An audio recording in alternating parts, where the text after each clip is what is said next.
Au nom de Dieu, clément et miséricordieux, au sein de cette ambiance qui dégage des senteurs d'un parfum prophétique, parfum d'amour, de sympathie et de passion pour le prophète, que la paix et le salut de Dieu soient sur lui. J'espère que les frères qui participent avec nous via le web perçoivent l'ambiance de joie et de bonheur qui prévaut dans cette assise. En date du dimanche 12 Rabi 1425 de mai 2004, anniversaire du prophète,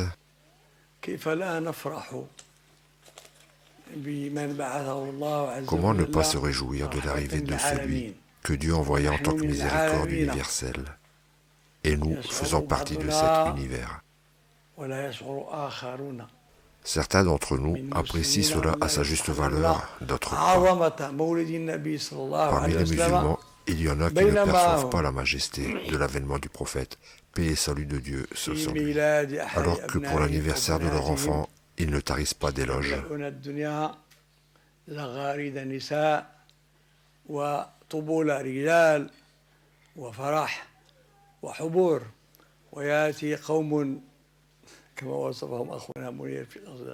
D'aucuns prétendent que fêter l'avènement du prophète est une hérésie.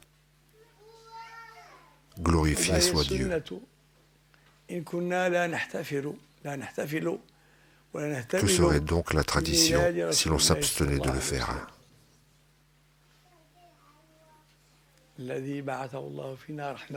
Et de profiter du prophète que Dieu nous a envoyé en tant que miséricorde, que don, que bienfait, que bien universel.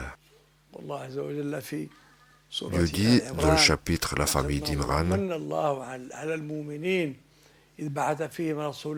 Dieu fit certainement une faveur aux croyants lorsqu'il leur envoya un messager d'entre eux qui leur récite ces versets, les purifie et leur enseigne le livre et la sagesse, bien qu'ils fussent auparavant dans un égarement évident.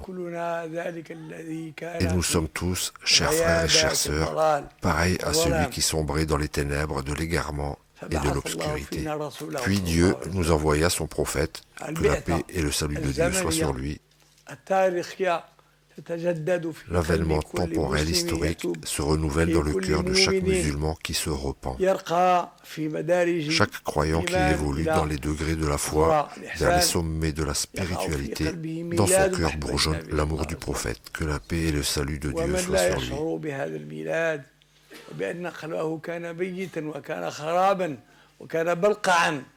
Celui qui ne ressent pas ce bourgeonnement, qui ne ressent pas que son cœur était auparavant inerte, ruine et désolation. Celui qui ne ressent pas cela dans son cœur, avant que n'y apparaisse la lueur de l'élu bien-aimé, que la paix et le salut de Dieu soient sur lui, eh bien celui-là a besoin d'un repentir qui puisse renouveler sa foi. Dieu fit certainement une faveur, minna, aux croyants. Que veut dire minna? Minna veut dire faveur qui n'entend pas de récompense en retour. Dieu, glorifié et majestueux soit-il, est le magnanime, le bienfaiteur. Parmi ces faveurs, l'ultime faveur qu'il nous a octroyée est l'envoi d'un messager qui nous rappelle que nous sommes des créatures vouées à une vie éternelle, vouées au bonheur. Il nous a tracé la voie et nous a enseigné comment atteindre cette belle destinée. Nous implorons Dieu, glorieux et majestueux soit-il, pour nous ainsi que pour vous, d'être de ceux qui reconnaissent et connaissent sa faveur, octroyée aux croyants, qui consiste en l'avènement du prophète, que la paix et le salut de Dieu soient sur lui. Nous implorons Dieu, glorieux et majestueux soit-il, pour nous, pour vous, ainsi que pour tout auditeur, car ces paroles sont enregistrées et des générations l'écouteront plus tard, si Dieu le veut. Nous implorons donc Dieu, glorieux et majestueux soit-il, afin d'être de ceux qui possèdent un cœur dans lequel se régénèrent chaque jour les sentiments de joie et de reconnaissance de la faveur divine que représente l'avènement du prophète. Que la paix et le salut de Dieu soient sur lui. que cela se régénère et se perpétue en notre âme et en notre cœur. Les cœurs des serviteurs sont inertes, à moins que Dieu ne daigne les gratifier par une lueur, qui les attelle à la lumière éternelle, lumière de notre Seigneur Mohammed, que la paix et le salut de Dieu soient sur lui. Dieu fit certainement une faveur aux croyants lorsqu'il leur envoya un messager d'entre eux. C'est un être humain, pareil à nous, que la paix et le salut de Dieu soient sur lui. Nous partageons donc avec lui son humanité. Toutefois, c'est un être pas comme les autres. Vous étiez en train de réciter la burda de notre maître Imam al-Busayri, béni soit-il de Dieu. D'aucuns ne supportent ni de l'entendre, ni d'en entendre parler. Quelle grande frustration. Dieu nous en préserve.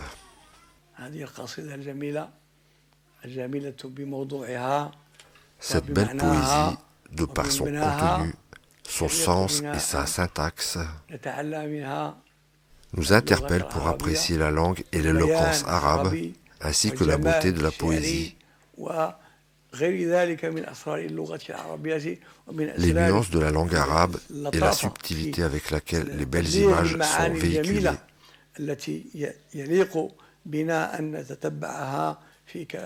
Nous sommes interpellés à travers ces paroles, Imam Busayri, béni soit-il de Dieu, dans cette belle poésie, par sa façon de véhiculer ses émotions, sa sensibilité et sa tendresse de cœur, dans l'espoir que nos cœurs s'en imprègnent par la grâce de Dieu, qui leur récite ces versets, les purifie. Wa yuzakihim. C'est quoi la tazkiya? C'est la purification, puis l'évolution. Des cœurs pollués qu'on purifie et qui évoluent. Comme évoluerait un bébé en couche.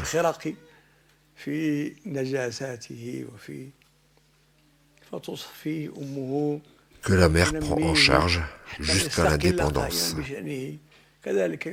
Ainsi Dieu nous purifie par le biais de son prophète, que la paix et le salut de Dieu soient sur lui. Le prophète, que la paix et le salut de Dieu soient sur lui, apprécie notre repentir, la purification de toute notre souillure, notre impureté et nos mauvaises actions. Nous revendiquons alors la propreté, la dignité. Nous devons donc nous purifier pour évoluer et faire évoluer notre foi, et leur enseigne le livre et la sagesse, bien qu'ils fussent auparavant dans un égarement évident. La sagesse est notre perpétuelle requête, et leur enseigne le livre et la sagesse, bien qu'ils fussent auparavant dans un égarement évident. Qui fut auparavant dans un égarement évident? Ces gens-là, des peuples qui furent dans un égarement certain. En ère pré-islamique, les Arabes étaient ceci, étaient cela. Cette approche est une approche superficielle, une interprétation inconsciente. L'interprétation éveillée à Dieu, glorifié soit-il, éveillée à sa parole, est celle qui me prescrit à chaque verset du livre que je récite, à chaque parole du prophète, que la paix et le salut de Dieu soient sur lui, de me remettre moi en question. Ils étaient auparavant, moi pardi, c'est donc moi qui suis dans un égarement certain. Ceux qui furent, historiquement, en ère pré-islamique, qui enterraient les filles vivantes, qui agissaient mal, ceux qui adoraient les idoles, qui étaient ceci, qui étaient cela. C'est de l'histoire ancienne tout cela. Le plus important pour moi, c'est mon histoire à moi. Bien qu'ils fussent auparavant dans un égarement évident. Moi, j'étais dans un égarement certain, mais Dieu me fit une faveur en me dévoilant qu'il a envoyé un messager nommé Mohammed, qui m'enseigna et me recommanda de bien faire.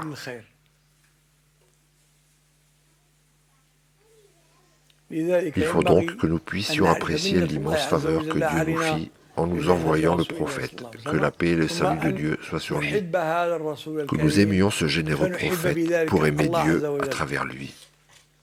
Aimer Dieu qui nous fit faveur de son prophète, aimer son prophète, pour que l'amour du prophète soit un tremplin vers l'amour de Dieu.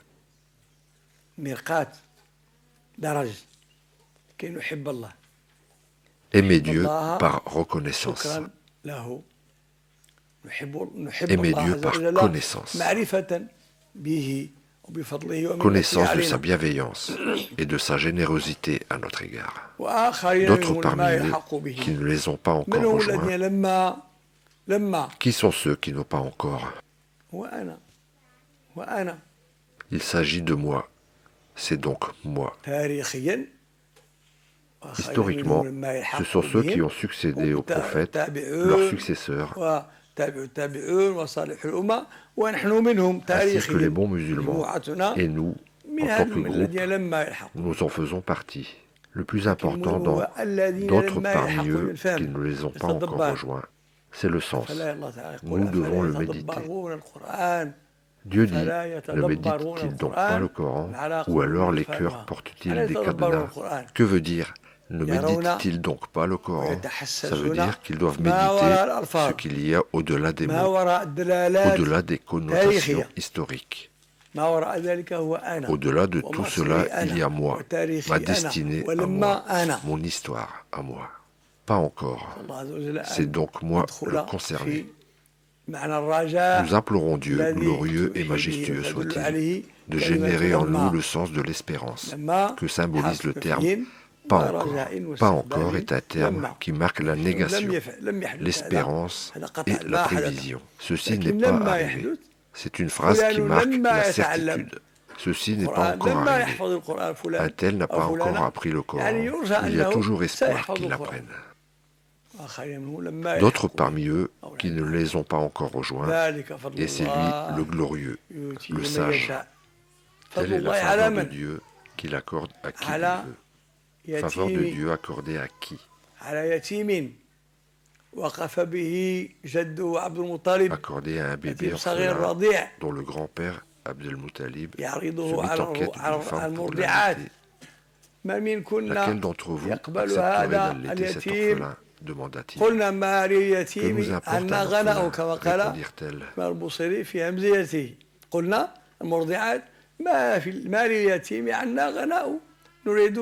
Nous admettons que tous les enfants de généreux riches. Dieu réserva cet honneur à Dame Halima Saadiya.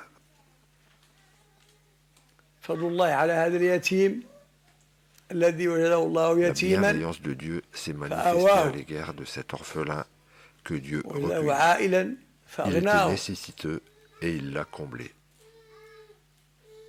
Par analogie et après méditation, l'orphelin n'est autre que moi. Le Coran s'adresse à qui? Il dit dans le Coran, pour que tu préviennes, ô Mohammed, celui qui est vivant, celui dont le cœur est éveillé.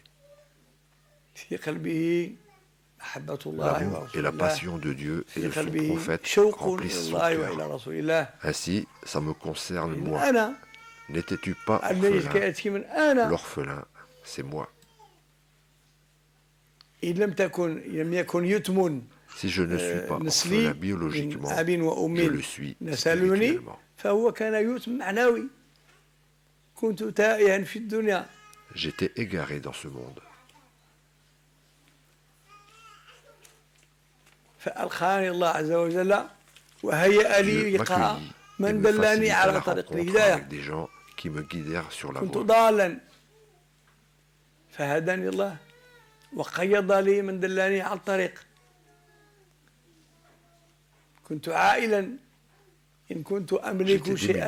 même si je possédais quelques biens terrestres.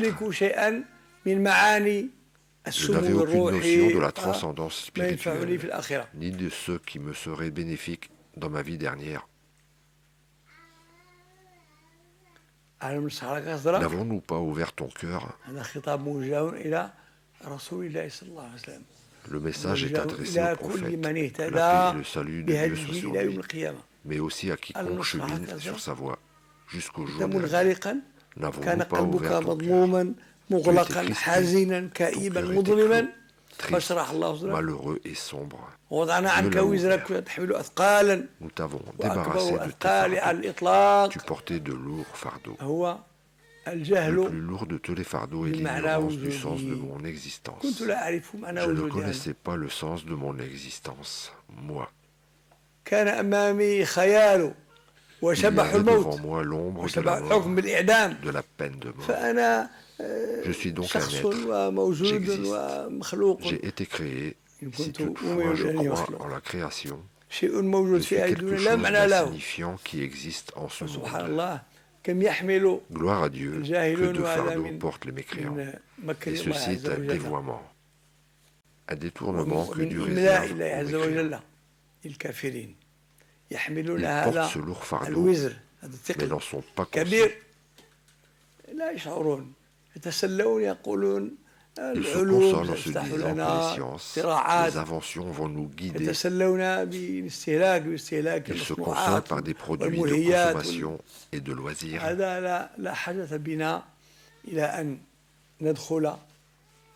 Nous n'avons pas besoin de rentrer dans la polémique avec ceux qui ne prêtent pas attention à l'avènement du prophète. Que la paix et le salut de Dieu soient sur lui. Ils disent que c'est une hérésie. Comment cela? Ils disent que le prophète ne l'a pas instauré et par conséquent c'est une hérésie. Et toute hérésie est vouée à l'enfer. Donc, nous ne devons pas fêter l'avènement.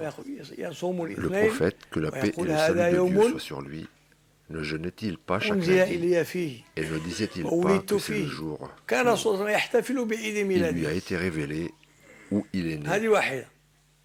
Le prophète, que la paix et le salut de Dieu soient sur lui, fêtait donc son anniversaire. D'autre part, le prophète a trouvé que les Juifs et les Médines jeûnaient le jour de Ashura. Quand il s'enquit de la raison, on lui répondit que c'est le jour où Dieu épargna Moïse. Il fêtait donc l'anniversaire du sauvetage de Moïse. Le prophète leur dit, il nous incombe prioritairement de fêter Moïse.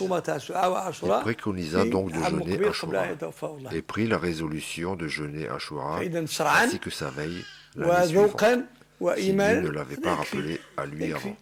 Donc, au regard de la loi, de la bienséance et de la foi, cela suffit.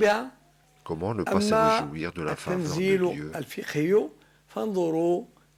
Quant à la légitimité jurisprudentielle, regardez les écrits de l'imam Suyuti, que Dieu l'ait en sa sainte miséricorde.